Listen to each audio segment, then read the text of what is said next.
Andy Grammer with Fresh Eyes here at Humboldt's radio station, 107.5 Bolt FM.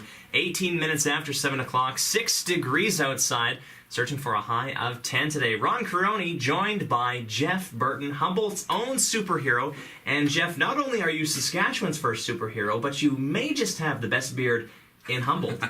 Well, it is pretty nice, if I do say so myself. Is that part of the shtick, Jeff? You know what? It actually became part of it. So somebody was like, "Hey, you're gonna shave it off?" I'm like, "I'm promoting a comic book with a guy that's got a big beard, and he kind of looks like me already. I might want to keep that for right now." So it works pretty well. Jeff, earlier on in the year, for anyone who doesn't know, Jeff is Aurora Man, creator and I guess star in your own comic book, something that every kid has dreamed of for forever. So how has the first season as Aurora Man gone? This has been fantastic. When I started this, I wasn't really sure that too many people were going to be interested. I knew a small group of people were, but really and truly how many other people were going to buy into this thing and not just think I'm being some kind of pretentious jerk by being in my own comic book kind of thing.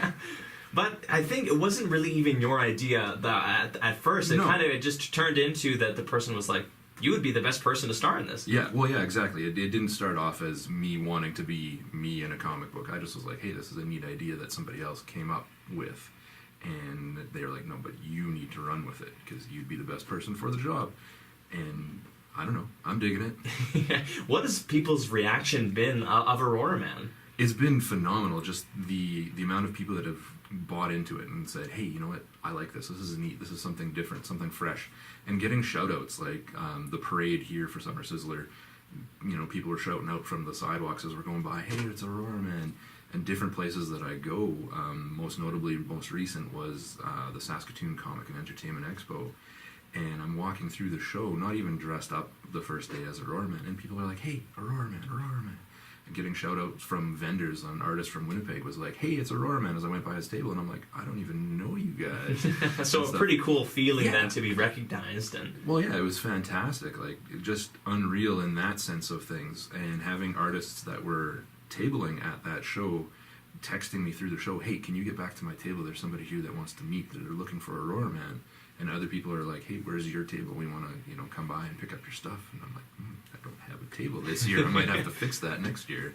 Fantastic. Jeff, last we spoke, you kind of talked about how much work it is and to get this all going. Now, is Aurora Man something, the comic book, is it something we can continue to see evolve moving into the years? Oh, definitely. It is a lot of work, but it's a lot of fun at the same time. And it's just promotion, right? Get it out there, get people's eyes on it, look for different avenues to, help spread that word. So you become a lot of, you have to blow your own horn quite a bit in independent comic books. So you just get out there, you make connections, kind of like you guys here. I mean, you were instrumental in getting this really off the ground. Oh, Jeff, stop it. Yeah. No, if it wasn't that first interview you guys did, it wouldn't be the attention that came off of that really springboarded my ideas and what we were doing. And carrying forward, yeah, for sure.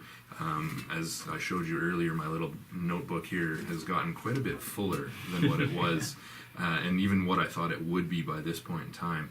And yeah, we're just trucking right along. I've got most of the next major issue laid out and artists working on it. And then also little things in between. I have an 8-page Halloween comic that's coming up that will be ready for Halloween. Will be distributed partially through the city's Halloween party and then other places as well, too. Fantastic. As much as we don't want to admit it, Jeff, 2016 is starting to wind down a little bit. The comic book and the work, is that something major coming up for 2017? Yeah, well, yeah, the next big issue is clocking in for release again, Summer Sizzler Comic Con in June. It's a nice local place to be able to launch a big issue, and it's going to be a big issue. Right now it's sitting at 37 pages of story across, I think, 7 different stories, so it's excellent. Kind of a little collection.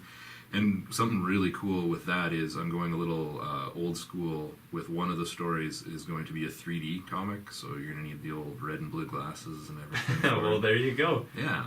Jeff, with all of this, there's a lot of sacrifice on everyone's side in your family and also a lot of joy. Is there any thank yous that you'd like to send out there? Well, first and foremost, a thank you to my family, my wife and my kids, for putting up with, Dad being away quite a bit during the summer, just doing touring around Saskatoon. Being a superhero is sometimes tough. Well, yeah, I had stops obviously in Humboldt, Saskatoon, Engelfeld, Regina, stuff like that, promoting. So that was a lot of fun, but yeah, they put up with a lot of, Dad's gone for at least one day every weekend to do Aurora Man and stuff. So them, and then just the fans. I didn't expect to have as many fans as I do already, and it keeps growing, which is awesome. And I just keep hoping that I'm putting out what they're going to enjoy. Excellent. Jeff, the time is never long enough, but thank you so much for coming down to studio today, and we look forward to what's coming up next for Aurora Man. Awesome. Always a pleasure to be here, Ron.